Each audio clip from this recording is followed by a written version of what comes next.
¿Qué tal? Muy buenas tardes. Quiero darte las gracias por abrirnos las puertas de tu hogar. Estás en tu programa Del vientre al cielo, que se transmite todos los martes a las 3 de la tarde, que es la hora de la misericordia, a través de la plataforma de Facebook Live Creciendo Contigo Mujer, el canal católico para la mujer, porque ser mujer es un privilegio, porque en tu vientre se gesta vida, porque eres esa luz que ilumina a quienes tienes a tu alrededor. Te saluda Marilena Alfaro, una vasija de barro muy frágil, donde hoy Dios deposita las perlas de su amor con este tema que es Humane Vitae, regulación de la natalidad. Y vamos a empezar, como todos los martes, encomendándonos a San Miguel Arcángel, defiéndenos en la pelea. Sé nuestro amparo contra la maldad y las acechanzas del demonio. Reprímale Dios como rendidamente te lo suplicamos. Y tú, príncipe de la milicia celestial, armado del poder divino, precipita al infierno a Satanás y a todos los espíritus malignos que vagan por el mundo para la perdición de las almas. Amén. Y bueno, como estamos a las 3 de la tarde en Guadalajara, que es de donde es esta radio, vamos también a hacer unas pequeñas líneas de esta oración dictada por Jesús a Santa Faustina, que es la coronilla de la misericordia.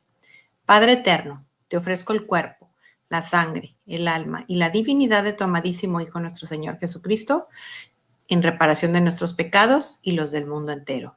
Por su dolorosa pasión, ten misericordia de nosotros y del mundo entero.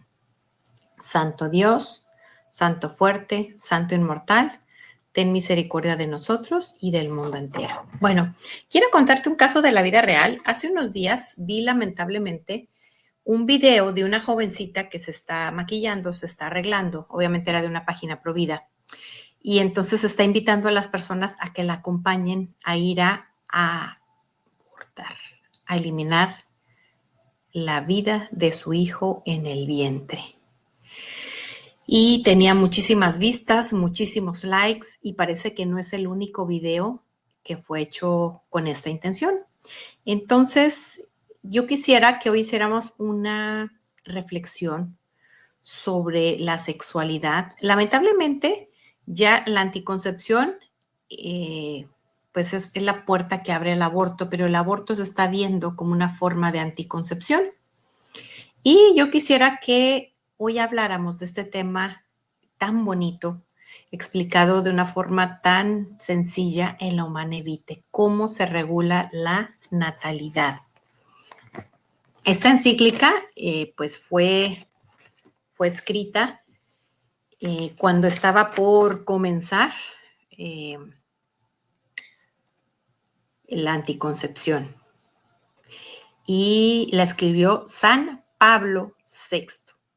Vamos a empezar con lo que es la paternidad responsable, porque muchas veces lo que sucede con estas jovencitas, no estamos para juzgarlas, eso le corresponde a Dios, es terreno sagrado, pero en su ignorancia, en lo que ellos han aprendido a través de los medios de comunicación, pues están viviendo la sexualidad de una manera diferente a como fue creada. Entonces vamos a ver qué es lo que nos dice nuestro Señor a través de este Santo Papa en esta encíclica. En la misión de transmitir la vida, los esposos no quedan por tanto libres para proceder arbitrariamente, como si ellos pudiesen determinar de manera completamente autónoma los caminos lícitos a seguir, sino que deben conformar su conducta a la intención creadora de Dios, manifestada en la misma naturaleza del matrimonio y de sus actos, constantemente enseñada por la Iglesia. Es decir, la sexualidad es un punto más en que yo estoy llamada a ejercer esa libertad buscando la voluntad de Dios. ¿Cuál es la voluntad de Dios en la sexualidad? Y bueno, la sexualidad fue creada por Dios. Y todo lo que Dios creó, vio que era muy bueno. Lo leemos en Génesis. Sin embargo, también en Génesis aparece el primer método anticonceptivo, que es el onanismo, y también ahí vemos la gravedad de este tema. Vamos a ver qué nos dice el Humane Vitae. Tengo aquí un resumen súper breve del Humane Vitae, los puntos más importantes. Bueno, el numeral que leí anterior era el 10, este es el 11. Dice, no se sigue una nueva vida de cada uno de los actos conyugales. Dios ha dispuesto con sabiduría leyes y ritmos naturales de fecundidad que por sí mismos distancian los nacimientos. Es decir,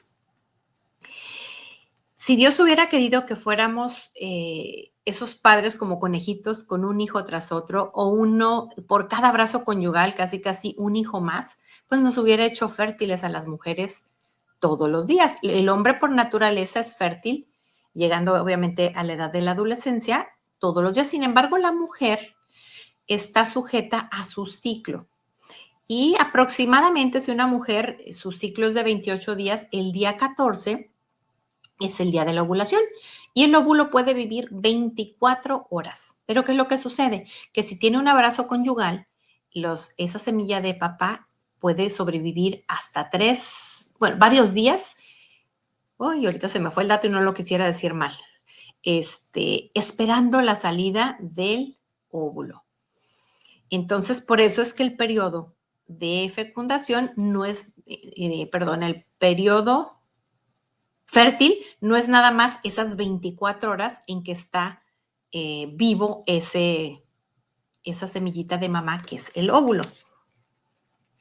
Y ahora, existen dos corrientes que son contrarias a la voluntad de Dios. Por un lado, vamos a ver, vamos a decir a la izquierda, tenemos todos los que están apoyando los métodos anticonceptivos. Anticoncepción, antivida, y el que es dueño de la concepción es el Espíritu Santo, anti-Espíritu Santo. Y por otra parte están los radicales de la derecha que dicen que no se debe de utilizar ningún método para regular la natalidad. Y esto no es lo que enseña la Iglesia. La Iglesia nos enseña lo que está contenido en el catecismo, o dicho de otra forma más linda, Dios nos lo explica a través del catecismo, a través de encíclicas como la Humanae Vitae, es decir, nos lo explica a través de esa madre y maestra que es la Iglesia. Voy a seguir leyendo. En verdad, si es lícito alguna vez tolerar un mal menor a fin de evitar un mal mayor o de promover un bien más grande, no es lícito ni aun por razones gravísimas hacer el mal para conseguir el bien. Es decir, ya hablando de este tema, pues no es lícito utilizar un anticonceptivo para evitar un bien, que puede ser un bien mayor en el punto que la mamá no está preparada ni el papá para una nueva vida. Puede ser por una situación económica, el país que está en guerra, la mamá está sufriendo una depresión. Hay muchas razones que son lícitas, pero la forma de regular la natalidad no es a través de la anticoncepción, no es a través de un mal. Bueno, vamos a seguir leyendo. Hay que excluir igualmente, como el magisterio de la Iglesia ha declarado muchas veces, la esterilización directa, perpetua o temporal. A veces creemos que la vasectomía, que la ligadura de trompas no es un anticonceptivo, y sí es un anticonceptivo.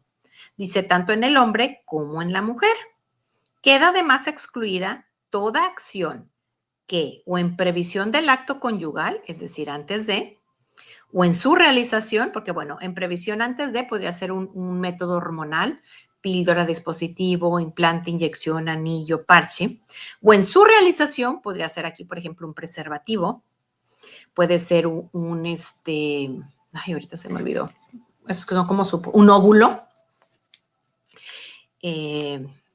o en el desarrollo de sus consecuencias naturales, vamos a poner, aquí vuelve a entrar los hormonales, porque nosotros, pues lamentablemente la medicina no nos ha explicado bien, los ginecólogos no nos han explicado bien, pero si supiéramos un poquitito de biología al leer los instructivos de los anticonceptivos, nos daríamos cuenta que también producen abortos silenciosos. ¿Por qué? Porque yo lo voy a explicar con manzanas. Yo no soy médico, no soy ginecóloga, soy diseñadora gráfica, por gracia de Dios, llamada a este ministerio de la defensa de la vida, del amor, la sexualidad de la vida a la luz del evangelio. Bueno, un método anticonceptivo hormonal, como lo mencioné ahorita, píldora, dispositivo, implante, inyección, anillo, parche, tienen 3 efectos. El primer efecto es anovulatorio. Como te decía al principio, más o menos el día 14 sale el óvulo. O sea, está listo para recibir la semilla de papá que se une en un abrazo de amor con la semilla de Dios, que es el alma. Entonces, si no, y un mes sale del izquierdo y otro mes del derecho, de la trompa de falopio. Entonces, si no puede salir un óvulo, pues no puede haber una nueva vida. ¿Por qué? Porque no está la parte de la mamá, la semilla de la mamá, que se une con la parte del papá, con la semilla del papá, que es el espermatozoide. Tiene otro efecto, un segundo efecto, por si este falla. Vamos a suponer que falló y sí hubo ovulación. Pero bueno, haciendo un paréntesis, esa menstruación que se ve es un sangrado provocado. No es ese sangrado de esa casita que se preparó para en caso de que hubiera una nueva vida, albergar esa vida. Es un sangrado que es, pues imagínate lo que estamos alterando el cuerpo, que si a nosotros nos dieran una pastilla para que nos dejara de latir el corazón, pues yo creo que nos preocuparían mucho las consecuencias, aunque no nos muriéramos. Estas pastillas y muchos anticonceptivos lo que están haciendo es alterar, descomponer la función natural del aparato reproductor. Pero bueno, vamos al segundo efecto. Si falló el efecto anticonceptivo, está el que espesa el moco. Si nosotros como mujeres observamos nuestro cuerpo, tenemos la menstruación, después tenemos un periodo un poco seco, luego empieza un moco brumosito, luego empieza un moco que se empieza a hacer estirable, transparente, llega a ser como la clara del huevo, que cuando tiene estas características de estirable, transparente, resbaladizo, es cuando estamos en periodo fértil. El método Billings es un poquito esto. Y después, bueno, pues ya el óvulo muere y volvemos a otro periodo ya sin moco y bueno, después vuelve la siguiente menstruación. La ayuda de este moco cervical, vamos a decir que es el cochecito y es la manzanita. ¿Por qué? Porque va a ayudar a que los espermatozoides se deslicen más rápido y también a que sobrevivan más tiempo cuando hay moco cervical. Es como un atleta nadando en agua. Pero si el moco se espesa, pues es mucho más difícil nadar. Entonces, pues a lo mejor el pobre espermatozoide llegó a la mitad del trayecto, a 3/4 del trayecto y ahí fallece, porque no es lo mismo nadar en agua que nadar en un gel. Y hay un tercer efecto. El tercer efecto es el efecto abortivo. Como te dije, bueno, habrás tomado clases de biología, el óvulo sale de la trompa de falopio, y el espermatozoide, después del abrazo conyugal, pues va nadando, algunos se quedan ahí dando vueltas, otros atraviesan la vagina, entran en la matriz y unos pues van a la derecha y otros a la izquierda, pero se va reduciendo el número. Entonces, cuando se une la semilla de mamá con la semilla de papá, con la semilla de Dios, que es el alma, en ese instante inicia una nueva vida humana. Esta nueva vida humana inicia en la trompa de falopio. Una semana después, esa vida pues va bajando y se alberga en la matriz, que es donde estamos los 9 meses siguientes. Pues ¿qué es lo que hace este efecto que ya es el abortivo? Hace que el bebé baje antes, baje después, no se pueda, vamos a decir, ahora sí que con manzanitas, no se pueda adherir, no se pueda pegar. Y entonces es tan pequeñito que sale con esa menstruación y la mamá no se da cuenta. Sin embargo, su cuerpo sí lo sabe. Y las consecuencias de un aborto provocado, porque es un aborto provocado, los va a sufrir la mamá, hasta la depresión, porque la mamá a veces no sabe por qué se siente así, pero es que su alma sabe que perdió un hijo. Entonces, este es el tercer efecto, que es el efecto abortivo. Ahora tenemos las nuevas píldoras del día después, y estas píldoras es como tomarse una dosis inmensa de anticonceptivos hormonales, de pastillas, en una sola toma. Por nombrar otro de los hormonales, y que yo creo que el peor de todos, es el dispositivo. El dispositivo está hecho más para ser abortivo que anticonceptivo. Es decir, más para eliminar una vida que ya inició que para evitar que se una la semilla de papá con la semilla de mamá. Y yo tengo un caso pues muy raro tal vez, nunca he escuchado otro igual, pero yo tengo una hermanita que murió a causa de un anticonceptivo. Mi mamá pues como se complicó el embarazo, mi mamá no estaba preparada para tener un hijo más. En su ignorancia, pues el médico le sugirió eso y antes pues creíamos en todo lo que nos decía el médico. A lo mejor no había tanto acceso a la información de la iglesia y estuvo varios meses en cama. Yo era una niña y un día mi papá nos llevó a casa de mi abuelita porque dijo, van a ser tu hermanita. Ya tenía varios meses mi mamá. Y pues resulta que al día siguiente yo recibí la triste noticia de que mi hermanita se había ido al cielo, que era una estrellita más. Bueno, fue una manera de mi papá de explicarnos. ¿Y qué fue lo que sucedió? Es un caso rarísimo, pero el dispositivo le cortó su cordón umbilical. Digo, este es un caso también de un aborto provocado. No que mi mamá o mi papá hayan tenido esa intención porque fue por ignorancia, pero fue provocado por un método anticonceptivo. Entonces, ahí está una de las partes gravísimas de la anticoncepción, porque, como te decía aquí, y lo que nos decía el Papa, o en el desarrollo de sus consecuencias naturales, se proponga como fin o como medio hacer imposible, ay Dios mío, perdón, la procreación. Este es el numeral 14. Algunos se preguntan actualmente, ¿no es quizás racional recurrir en muchas circunstancias al control artificial de los nacimientos si con ello se obtiene la armonía y la tranquilidad de la familia y mejores condiciones para la educación de los hijos ya nacidos? La Iglesia es la primera en elogiar y en recomendar la intervención de la inteligencia en una obra que tan de cerca asocia a la criatura racional con su creador, pero afirma que esto debe hacerse respetando el orden establecido por Dios. Es decir, Dios estableció una forma para regular la natalidad y esa forma son los métodos naturales que él mismo los puso en nuestra naturaleza. La diferencia entre un método anticonceptivo, que bueno, no hace mucha falta explicar, lo que va contra la concepción, que es lo que el Papa nos estaba explicando aquí, como fin, como medio. La mujer puede detectar, como te explicaba hace un momento, por ejemplo, a través del moco cervical, cuándo es el periodo fértil.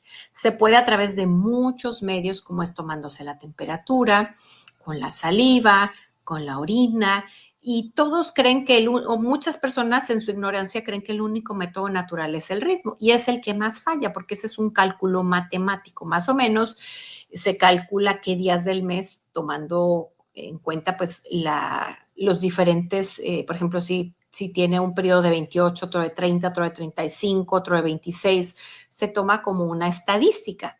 Pero también falla mucho, ¿por qué? Porque nuestro estado de ánimo, los cambios nos hacen cambiar como mujeres completas y cambia el día de la ovulación. Entonces, el ritmo no es el único de los métodos naturales, donde podemos saber cuándo estamos fértiles, para que si en ese momento estamos preparados como matrimonio, como familia, para tener un hijo más, pues es el momento ideal para tener un abrazo conyugal. Pero si por alguna razón ajena al egoísmo no estamos preparados, entonces existen muchísimas formas, tantas como tu imaginación, para expresar ese amor entre esposo y esposa. Podemos tomar un café, ver una película, salir a caminar tomados de la mano. Y es más, ese dinero que te estás gastando en anticonceptivos empieza a ser una alcancía, porque lo estás tirando a la basura. Estás dañando tu cuerpo, tu alma, tu espíritu, tu matrimonio. Mejor guárdalo para una cena al mes, guárdala para tu aniversario de bodas. Úsalo, pero úsalo bien. Bueno, vamos a seguir aquí con la encíclica. Dice, por consiguiente, si para espaciar los nacimientos existen serios motivos derivados de las condiciones físicas o psicológicas de los cónyuges o circunstancias exteriores, voy a poner un ejemplo que ya los dije al principio. Por ejemplo, física. Acaba de tener una cesárea hace poco la mamá. Psicológica, se está pasando por una depresión muy fuerte. Circunstancias exteriores, estamos en guerra. La Iglesia enseña que entonces es lícito tener en cuenta los ritmos naturales inmanentes a las funciones generadas para usar del matrimonio solo en los periodos infecundos y así regular la natalidad sin ofender los principios morales que acabamos de recordar. Y bueno, quiero explicar otra cosa también muy importante.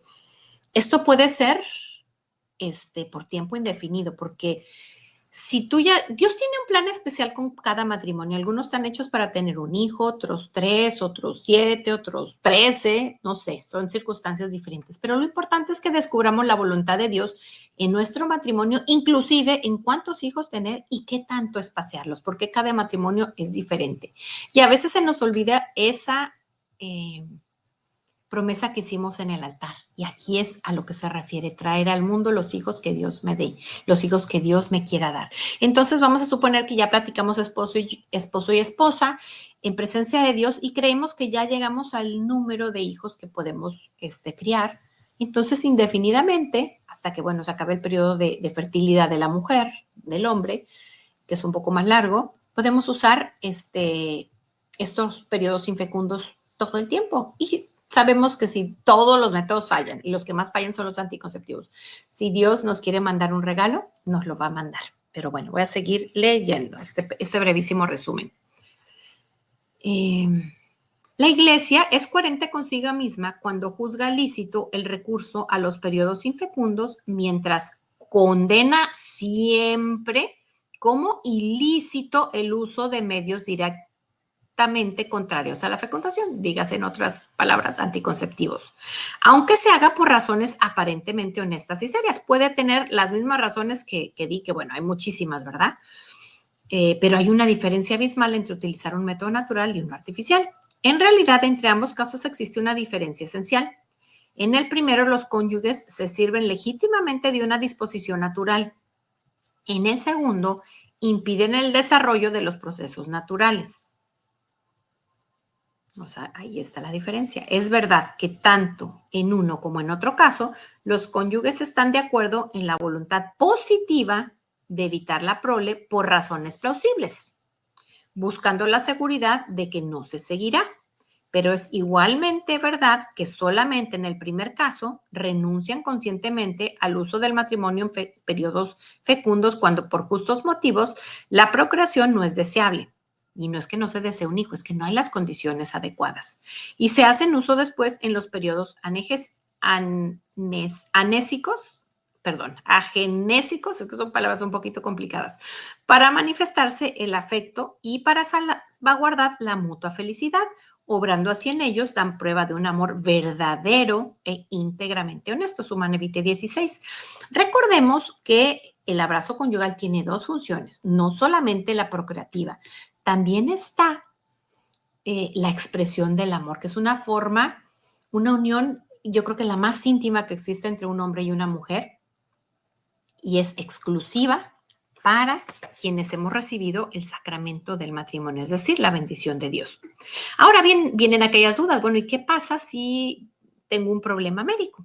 Vamos a la licitud de los medios terapéuticos. La Iglesia, en cambio, no retiene de ningún modo ilícito el uso de medios terapéuticos verdaderamente necesarios para curar enfermedades del organismo, a pesar de que se siguiese un impedimento aún previsto para la procreación, con tal de que ese impedimento no sea por cualquier motivo directamente querido, Manevite 15. Es decir, si me están utilizando un anticonceptivo para regular algún problema que tengo, es lícito que lo use, aunque vaya a ser infértil, pero no debo de desear la infertilidad, ni mi esposo ni yo. Graves consecuencias de los anticonceptivos. Consideren, antes que nada, el camino fácil y amplio que se abriría a la infidelidad conyugal y a la degradación general de la moralidad. Yo quisiera, la primera vez que yo leí esta encíclica, dije, el Papa era un profeta, porque es lo que estamos viviendo hoy en día. No se necesita mucha experiencia para conocer la debilidad humana y para comprender que los hombres, especialmente los jóvenes, tan vulnerables en este punto, tienen necesidad de aliento para ser fieles a la ley moral y no se les debe ofrecer cualquier medio fácil para burlar su observancia. Podría también temerse que el hombre, habituándose al uso de prácticas anticonceptivas, acabase por perder el respeto a la mujer y sin preocuparse más de su equilibrio físico y psicológico, llegase a considerarla como un instrumento de goce egoísta y no como compañera respetada y amada. Y aquí voy a hacer un paréntesis. En un programa que yo hice en Colombia, yo viví en Colombia, llamó un varón a compartirnos que él inició su matrimonio haciendo uso de métodos naturales, pero algún día se les ocurrió la idea a cambiar a la anticoncepción. Él mismo empezó a describirnos cómo había cambiado su forma de ver a su esposa, cómo se fue reduciendo precisamente como aquí lo explica, cómo para él llegó a ser lo mismo estar con ella que con otra. Terminó siendo infiel y terminaron separados. Y este no es lamentablemente el único caso. Tengo otra personita que conozco que dice que después de que su esposo se hizo un procedimiento, ella lloraba después de cada abrazo conyugal y no entendía por qué. Después de entenderlo, pues ya pudo hacer la reversión y bueno, pues ya una vez que comprende uno el pecado, aunque no le pueda hacer la reversa, la operación, pues ya puede vivir en paz. Ya puede, porque ya uno se arrepintió, ya fue al sacramento de la confesión y pues toca reparar como cualquier pecado. Reflexiónese también sobre el arma peligrosa que de este modo se llegaría a poner en manos de las autoridades públicas despreocupadas de las exigencias morales. ¿Quién podría reprochar a un gobierno el aplicar a la solución de problemas de la colectividad lo que hubiera sido reconocido lícito a los cónyuges para la solución de un problema familiar? Aquí vamos a tocar otro punto. También suele suceder que a las mujeres en México las esterilizan sin su consentimiento o después del parto, que están totalmente vulnerables, les ofrecen algo así. ¿Quién impediría a los gobernantes favorecer y hasta imponer a sus pueblos si consideraran necesario el método anticonceptivo que ellos juzguen más eficaz? Hay países que viven en pobreza porque no han dado su brazo a torcer, porque para prestarles dinero les exigen que haya distribución masiva de anticonceptivos, que haya apertura al aborto y pues ellos dicen no. En tal modo, los hombres, queriendo evitar dificultades individuales, familiares o sociales, que se encuentran en el cumplimiento de la ley divina, llegarían a dejar a merced de la intervención de las autoridades públicas el sector más personal y reservado de la intimidad conyugal. Humane Vitae 18. Es decir, imagínate lo gravísimo que es que el gobierno se meta en la intimidad del matrimonio. Y bueno, vamos al dominio de sí. Se deben reconocer necesariamente unos límites infranqueables a la posibilidad del dominio del hombre sobre su propio cuerpo y sus funciones, límites a que ningún hombre privado o revestido de autoridad es lícito quebrantar. Humane Vitae 17. Entonces, los límites nos corresponden a nosotros, no al gobierno.